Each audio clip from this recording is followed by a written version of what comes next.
సినిమాల్లో చూసేటువంటి gun culture ఏదైతే ఉందో, సినిమాలో ఉండే సుపారీ గ్యాంగ్, సినిమాలో ఉండేటువంటి అండర్ వరల్డ్ డాన్, ఇలాంటి అంతా కూడా మన వరంగల్ నగరాన్ని కూడా పాకింది. మన వరంగల్ చాలా అభివృద్ధి పదంలో ముందుకు పోతుందని చెప్పుకోవచ్చు. గతంలో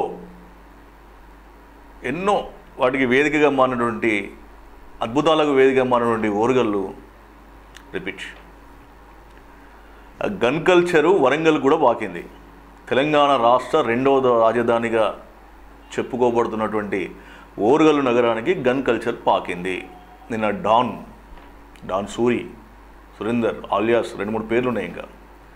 సో ఆ యొక్క ముఠాను పోలీసులు చాకచక్యంగా పట్టుకున్నారు. పోలీసుల పైన కూడా మళ్ళీ తను ప్రతిఘటించడము, కొంత కాల్పులు కూడా జరిపినట్టుగా కొంత సమాచారం ఉంది. కాకపోతే అధికారికంగా దాన్ని బయటికి చెప్పట్లేదు. అంటే ఏదైనా చూడవచ్చు. 40 కేసులు ఉన్నాయి ఆయన పైన. 40 కేసులు ఆయన పైన ఉన్నాయి.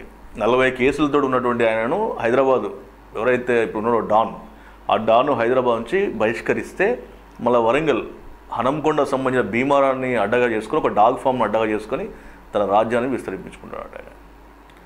తర్వాత బీటెక్, తర్వాత ఫార్మసీ లాంటి చదివేటువంటి స్టూడెంట్స్ కొంతమందిని అట్రాక్ట్ చేసుకొని తన యొక్క సామ్రాజ్యాన్ని విస్తరింపజేసుకున్నట్టుగా పోలీసులు చెప్తా ఉన్నారు.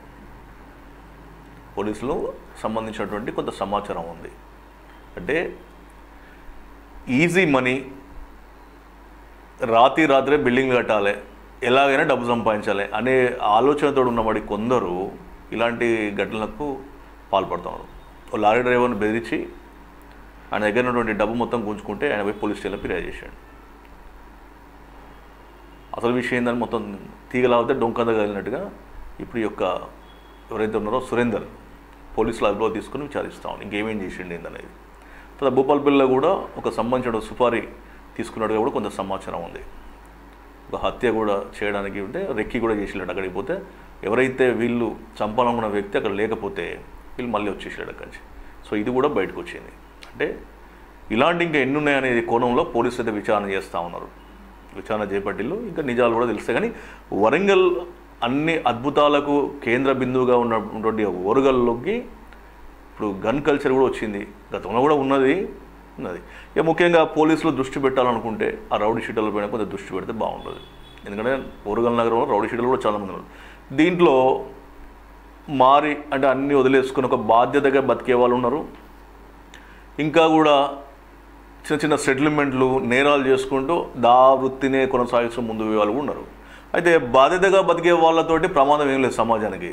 ఎవరైతే వీళ్ళు మళ్ళీ దాన్ని వృత్తిగా ఈ సెటిల్మెంట్లు, చిన్న చిన్న బెదిరింపులు, డబ్బులు ఇచ్చి వసూలు చేయడాలు, తర్వాత పోయి వాళ్ళకు ధమ్కి ఇవ్వడాలు, ఇలాంటివి పెట్టుకున్న వాళ్ళందరూ కూడా ఇది ఒక వృత్తిగా భావించి దీన్నే కొనసాగిస్తూ ఉన్నారు. ఒక వాళ్ళతోటి మాత్రమే సమాజానికి ప్రమాదం.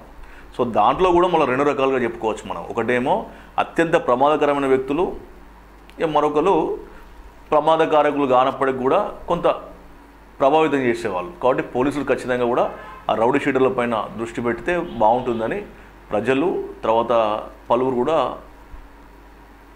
కోరుతూ ఉన్నారు. వారితో పాటు అందరినీ కూడా కోరుతూ ఉంది.